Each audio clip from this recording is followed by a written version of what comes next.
The course of history is decided by pivotal battles, social movements, technology, and every once in a while, a baptism. One such baptism was that of Clovis I, and it changed the West forever. Clovis was born a pagan to Childeric I, king of the Salian Franks, and in 466 AD, in a chaotic period for Western Europe, as the power vacuum left by the collapsing Western Roman Empire was filled by various barbarian kingdoms, Franks, Visigoths, Alemanni, among others. Just a year after Clovis' birth, the Germanic king Odoacer toppled Romulus Augustus, the last emperor of the Western Roman Empire. Now the Roman Empire survived only in Eastern Europe under the Emperor Zeno. Rome had fallen.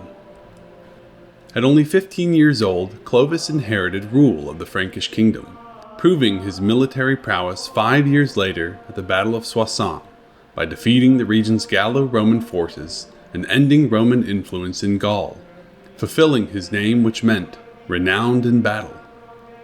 He continued conquering kingdoms in the Gallia Belgica of northern Gaul and defeated the Alemanni at the Battle of Tolbiac in 496 AD, increasing the bounds of the Frankish kingdom. But his military successes are minor parts of his legacy in comparison to his religious wrestlings.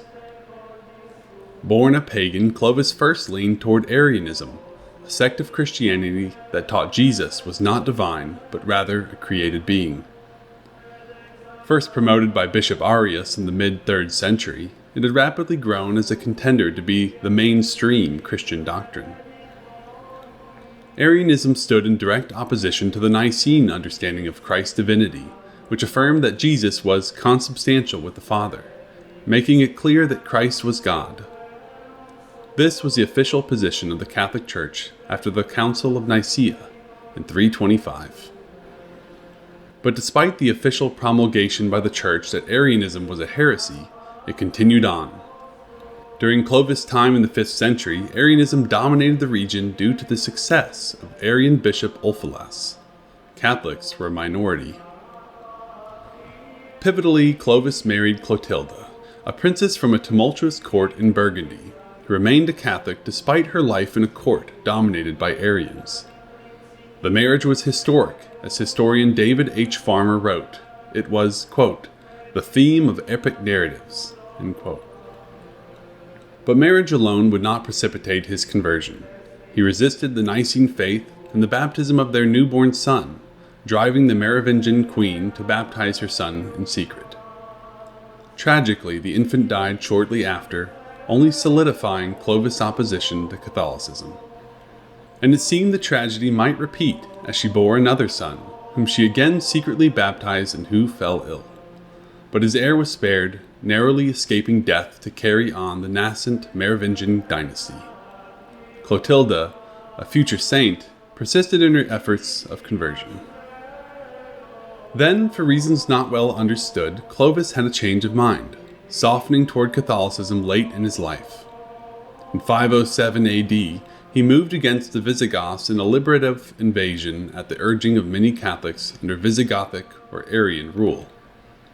Soon after, Clovis took the plunge, literally in baptism, into Catholicism on Christmas Day in 508 AD in Reims. Bishop Remigius baptized him there in a ceremony of Augustinian significance. The immediate fallout of the baptism was a conversion of 3,000 Franks to the Catholic faith. Though some may have converted solely for political reasons, this event nonetheless decisively planted the Catholic flag in Gaul. But there were practical pros and cons to conversion. For one, it distinguished him as one of few Catholic powers in contrast to Arian kingdoms like the Visigoths and Vandals. Cynical historians might say Clovis converted to differentiate himself from a crowd of other barbarian powers, and it likely did increase support from Catholic Gallo-Romans. But it cost him support from Frankish elites, defections, and overall military strength. Nonetheless, Clovis' baptism, at the long urging of his wife Clotilde, reset the trajectory of Gaul and the greater Western Roman continent towards Catholicism rather than Arianism. So what would Europe look like if Clovis hadn't been baptized? If he had remained pagan, it's unlikely that paganism would have reversed or stagnated the new Catholic and Arian tides. Clovis and Gaul might simply have remained neutral players, with little legacy to talk about today. However, if Clovis had chosen Arianism, Europe's direction had many possibilities. In one case, Arianism may have persisted alongside Catholicism through the Middle Ages. Perhaps today medieval Christianity would be viewed as an array of Catholics, Orthodox, and Arians. In the extreme, an Arian Gaul could have tipped the balance between Catholicism and Arianism in Europe, eventually leading to an Arian Holy Roman Empire, and perhaps a completely Arian Europe. Just think how today might look different if Catholicism and Orthodoxy were replaced by Arianism. In either case of Arianism's persistence, an Arian West Europe would have opposed the papacy to the south. Charlemagne and the Carolingians might not have risen to power, and the second millennium would have welcomed a weaker Europe. Nonetheless, Clovis orchestrated the unification of Gaul and founded the Merovingian dynasty on a Catholic faith that set the stage for papal support of Charlemagne in 800 AD, and the birth of the Holy Roman Empire, the most influential power in Europe throughout the Middle Ages. From a secular view, if Clovis had been unsuccessful in uniting Gaul, the region may have remained a collection of smaller kingships, and his dynasty wouldn't have reigned for 2 centuries.